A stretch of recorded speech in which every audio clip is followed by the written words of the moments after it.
Hari ketiga dalam minggu kesengsaraan, Tuhan Yesus kembali masuk ke kota Yerusalem, ke bait Allah.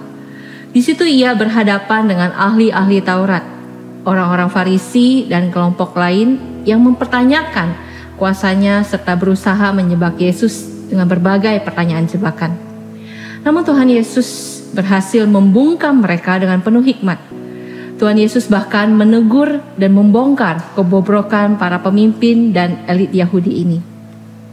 Namun satu momen yang akan kita renungkan kali ini adalah tentang pembicaraan Tuhan Yesus dengan para muridnya di sore hari dalam perjalanan kembali ke Betania, atau yang dikenal dengan Olivet Discourse, percakapan di Bukit Zaitun. Saat itu Tuhan Yesus menyampaikan tentang kedatangannya yang kedua kali. Dan satu hal yang Tuhan Yesus nasihatkan adalah berjaga-jagalah. Sebagaimana yang dicatat dalam Matius pasal 24 ayat 37 sampai 44. Setelah itu Tuhan Yesus menutup pembicaraan dengan perumpamaan-perumpamaan yang mengajar kita bagaimana seharusnya kita hidup dalam penantian akan kedatangannya. Mari kita baca secara bertanggapan.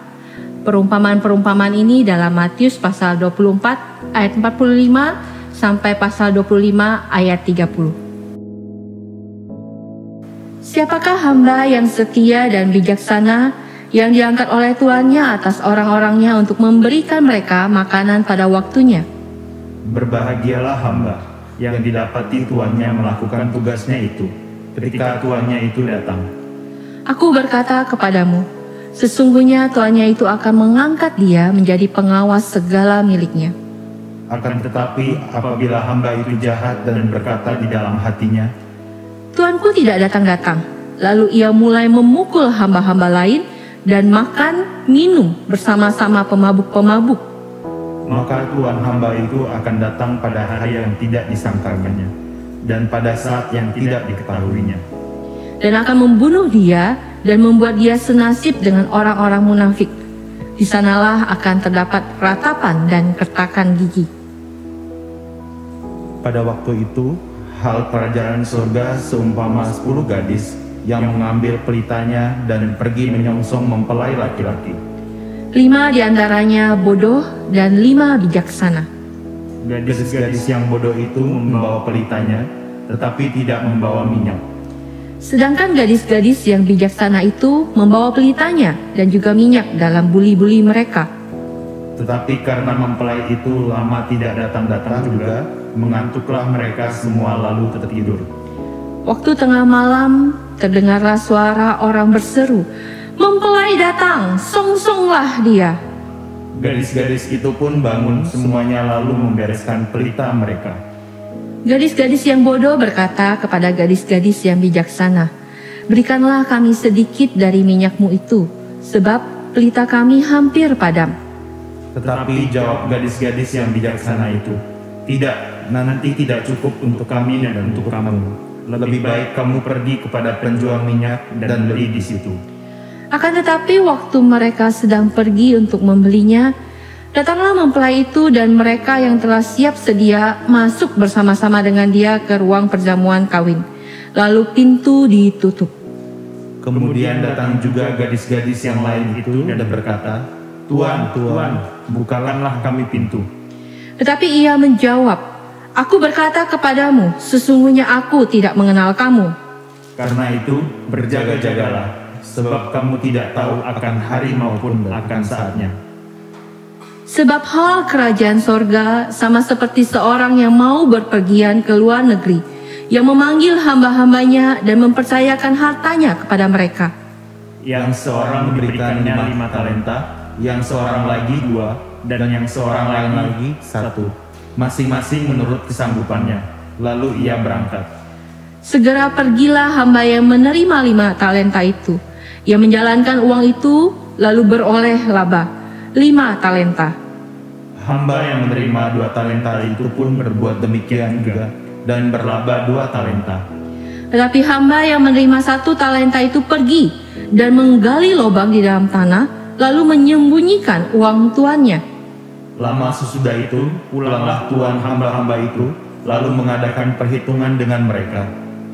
Hamba yang menerima 5 talenta itu datang, dan ia membawa laba 5 talenta. Katanya, "Tuan, 5 talenta Tuan percayakan kepadaku. Lihat, aku telah beroleh laba 5 talenta."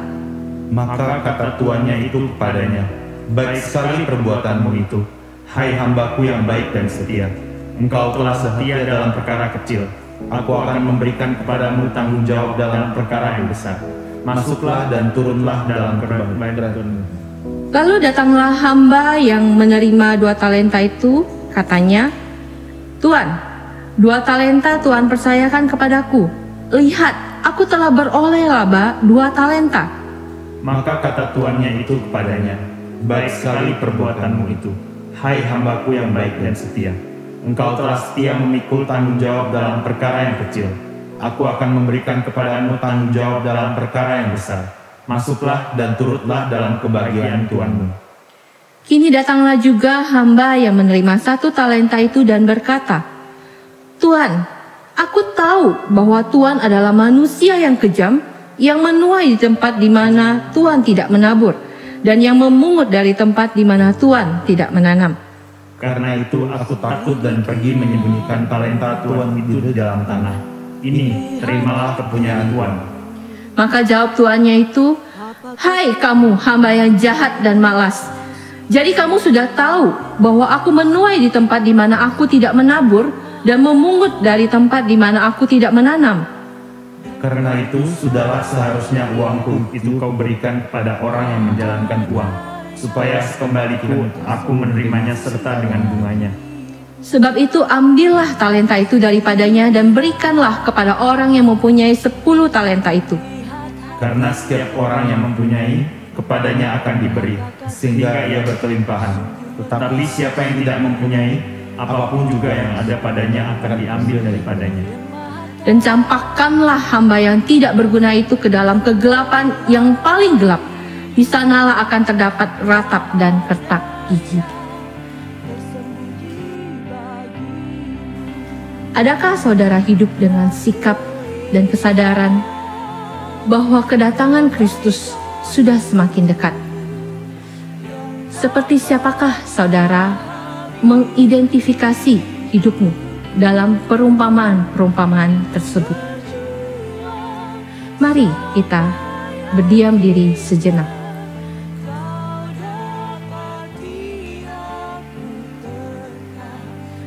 Bapa, ampuni kami jika selama ini kami lengah, kami terlena, kami malas, dan lamban dalam bertumbuh, dalam melayani, dalam bersaksi, dan mengabarkan Injil-Mu.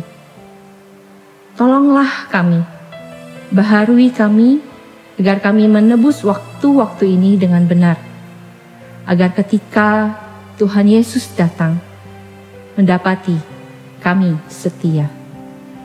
Amin. Telah ku